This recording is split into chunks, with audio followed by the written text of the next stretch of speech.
Dragon Ball Super came and went, and until we see the anime return, the first 131 episodes and Dragon Ball Super Broly are etched in stone, alongside the Granola arc, the Moro arc, and whatever's coming in the future.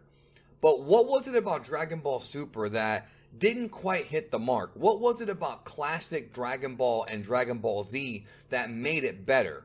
There's tons of things, but on this video, I want to give you my top 5 aspects of Dragon Ball Z that Dragon Ball Super was lacking. And hopefully, when the series comes back, they'll fix some of these issues and make it better and give us that feeling we all felt when we were kids watching the original show. Let's get to it next.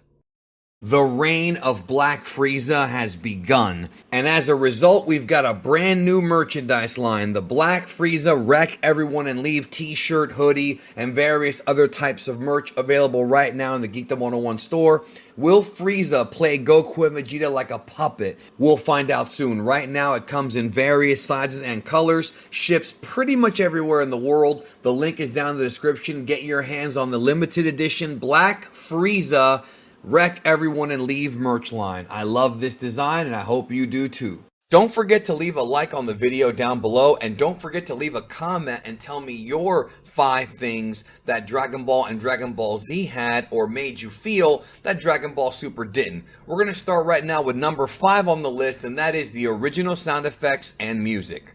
Sumitomo was a great composer, and there were a lot of great tunes in Dragon Ball Super, especially the ones that started with the Goku Black arc and going into the TOP, and of course, that awesome Dragon Ball Super Broly jingle.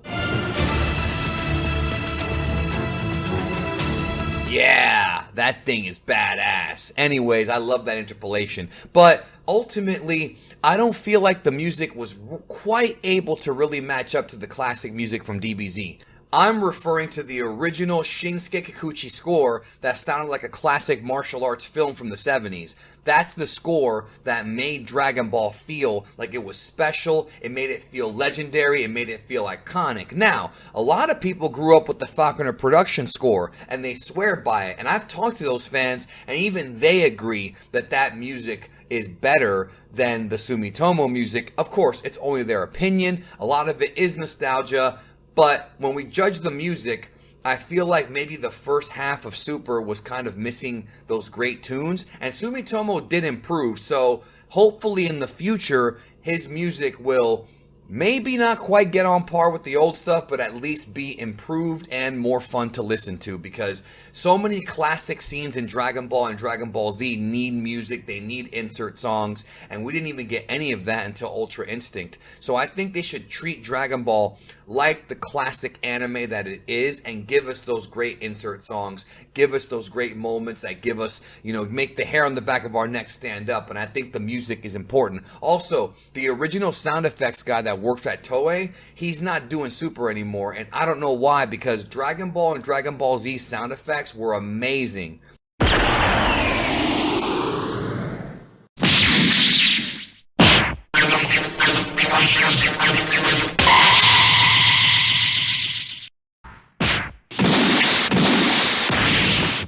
Yeah, I love those sound effects. Number 4 on the list is pacing. Now look, some of y'all might not agree with this, but I love the classic pacing of DBZ. Some of you guys like the pacing in Kai, and I respect that. And yes, a lot of the Dragon Ball Z pacing was very, very slow. Some of this stuff took forever to get to the point. Goku versus Frieza's fight and other moments just took forever in the anime, and it can be quite a drag, which is why the show was called Drag on Ball Z by so many people. But you have to remember, that's what got us hooked in the first place. When we were kids watching this show, whether it be in Mexico or in the United States or wherever you're from, well, no matter what language you're watching it in, that pacing, that, wait till next week or wait till tomorrow, that's what got us hooked. That serialized cliffhanger sort of storytelling where every episode you had to wait till the next one to see what would happen is how Dragon Ball got so big. It's a big reason, and Super had a little bit of that, but I still feel like it should slow down a bit more, let the fights be fleshed out more, and feel more like the classic Toriyama stuff from the 80s and 90s, and I'm going to discuss this a lot more in a future entry here on this video. Number 3, drama and stakes. Dragon Ball Super is an interquel. It takes place during the 10-year time skip after the death of Kid Buu, but before the 28th tournament and meeting of Oob. And because of that, it takes away from a lot of the drama and the stakes, because we know that at the end of the series, everyone's going to be alive. We see them all there at the tournament. Goku, Vegeta, Gohan, Pan. Everyone's there. Everyone's happy. So it really takes away from the stakes and from the value of somebody's life possibly being affected. Now, one could argue that even in Dragon Ball Z, after the Frieza saga, that death became kind of a joke because everyone always got brought back. But I disagree. I think they did a good job of keeping the drama up throughout the Cell saga and the Buu saga to keep us invested. But in Super, we know the outcome to this story. We're just enjoying the ride. And I feel like the series is missing that, which is why so many of us want Super to go past the end of Z to tell that story of what would happen after Oob, who ends up living, who ends up dying, and actually sticking to it. Because then it's going to feel like these deaths or these tragedies, they mean more, if you make them mean something. So I do feel like the series is missing that. Number 2, development and use of side characters. Dragon Ball Super has become the Goku and Vegeta show, and these guys are so strong that nobody else has a prayer to catch up to them. And that's not how it was in Dragon Ball Z or even Dragon Ball. One could argue that in Dragon Ball Z, Toriyama nuked characters like the original Dragon Team, Yamcha, Tenshinhan, Krillin, but I disagree, because if you go back and look at Dragon Ball Z's Cell and Buu saga, really mostly the Cell saga, they had stuff for them to do. Yes, Yamcha and Chaozu got put on the sidelines, but don't forget that Krillin was very important with that arc and the remote control aspect of it with 18 and that whole storyline. And Toriyama, for some reason, kept giving Tenshinhan some shine. I mean, let's not forget that both in the Cell and Buu saga, he came back. And yeah, he had no chance, but he still had an impressive moment. Just him holding Cell back was a pretty cool moment for that character. And yeah, in the Buu saga, the new characters sort of became the focus of Goten and Trunks, but they were all still there, whereas in Super, it really is just about Goku and Vegeta, and they've almost forgotten their side characters. But I think this can be fixed and remedied if they're able to come up with more interesting storylines involving some of the newer side characters. You can retire Yamcha and, Master Roshi now, and maybe have the new side characters be the Universe 6 Saiyans, or possibly even hit the Pride Troopers, or other characters, Oob, Granola, Mirrors even, who can be there and be involved in fights, but not necessarily be the ultimate champion winners like Goku and Vegeta are. Or hell, why don't you just make them the winner? Because then at least it would be something different. And I think Toriyama, back in the day, did a much better job with his characters than he does now. Only my opinion, of course. And number 1 on my list, you're going to have to try to follow me on this one, but hardcore Dragon Ball fans know this.